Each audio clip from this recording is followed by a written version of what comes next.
All right, there with 8 minutes past 9 a.m. Let's head into our local updates this morning. Now we start with Parliament, where Parliament is going to spend 530 million Ugandan shillings on chairs and coat hangers. Now, in a bid to notice that at Parliament notice board, the Commission broke down the expenditure of which office chairs will cost 233.64 million Ugandan shillings, while visitors chairs will cost 193.6 million Ugandan shillings, and 112.084 million will go towards procurement of coat hangers and file cabinets.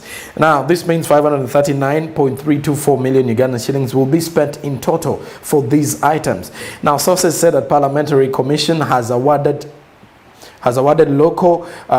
toll companies, which include has awarded two companies, which include Pinnacle Concepts Limited and Desi Business Systems Limited, contracts to supply chairs and coats for the various offices. Now, for various offices, that means the 530 million that is set to be allocated in Parliament.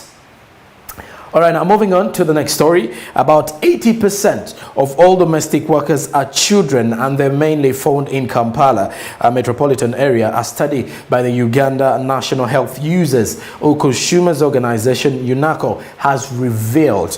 Now, according to the survey, the highest number of children working as housemaids is in Kampala metropolitan areas, as well as Kampala City, Wakiso and Mukono districts. Now, 80% of domestic workers are children below 16 years, and most of these are in Kampala. Now, Moses Talibita, a UNCO child rights activist and legal officer, said Kampala creates such a safe haven for domestic workers that are young children who should be protected from child labor. Now, this was during the release of the study findings over the weekend at Hotel Africana in Kampala.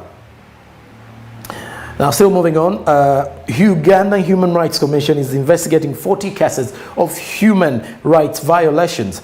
Now, according to the Uganda Human Rights Office, out of the 40 court cases filed with the Commission, 20 were reported at the Commission's Central Region offices located in Naguru in Kampala. Now, Ida Nachiganda, the Director of Compliance, Investigations and Legal Services at UHRC, say they have a case in Butaleja and also had some cases reported in Jinja, where the Commission initiated its own investigations to collect evidence about these allegations of deprivation of the right to life.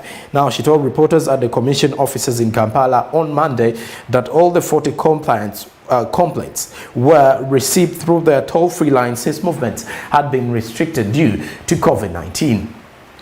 Now, lastly, in our local updates this hour, the Ministry of Finance, Planning and Economic Development has revealed a total of 8,830 Ugandans that left the country in search for jobs abroad, with most of them destined for Saudi Arabia.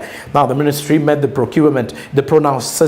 pronouncement yesterday on its Twitter account while giving an update of Uganda's microeconomic developments.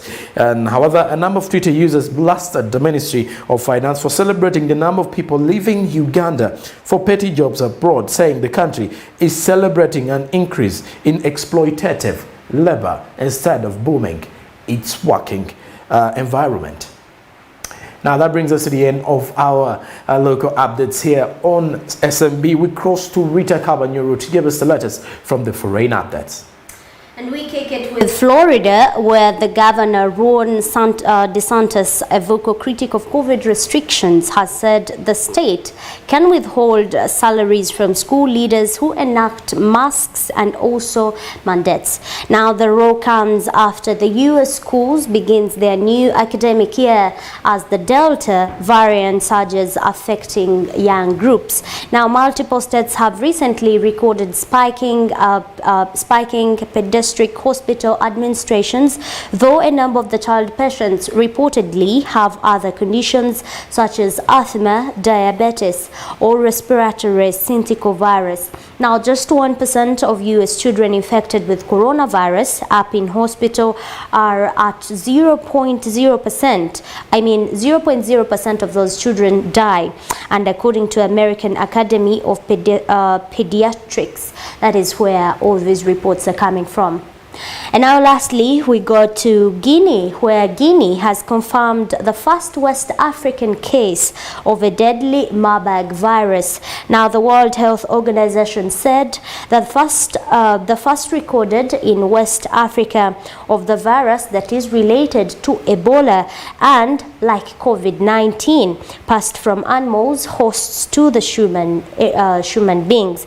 Now, the virus, which is carried by bats, has also fatality rate of up to 88%, was found in samples taken from a patient who died on August 2nd in the southern Kwajudu prefecture, the World Health Organization said late on Monday. Now, the Guinea government confirmed the Marburg case in a statement.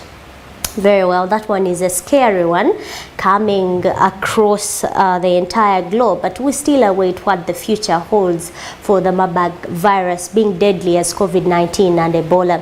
Now that brings us to the end of our foreign updates for this particular hour. Let us look briefly into how forex rates are trading in town, and we refer to the Bank of Uganda. Very well, my internet is not doing its best job around here. I'm very sorry about that. But for what I know is that the US dollar is still very constant on that. But JORRAM SSONKO will be letting you know about those rates, how they're trading very shortly. Let me cross to JORRAM SSONKO to give you those highlights there. All right, now we head into the forex rates in town, that is courtesy of Centenary Bank Uganda, as the US dollar is buying at 3,455 while selling at 3,586 shillings. The Great Britain pound is buying at 4,781 while selling at 4,992. We cross to the euro, that is buying at 3,989 while selling at 4,271. And the Kenyan shilling is buying at 30.08 shillings while selling at 34.32 shillings.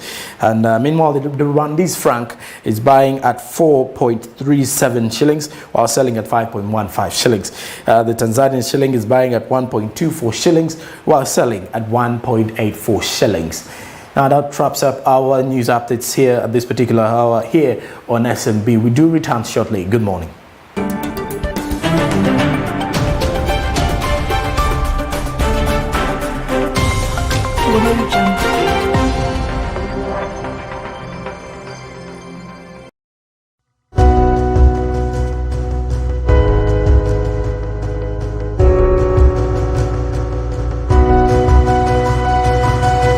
Smart 24, driving business.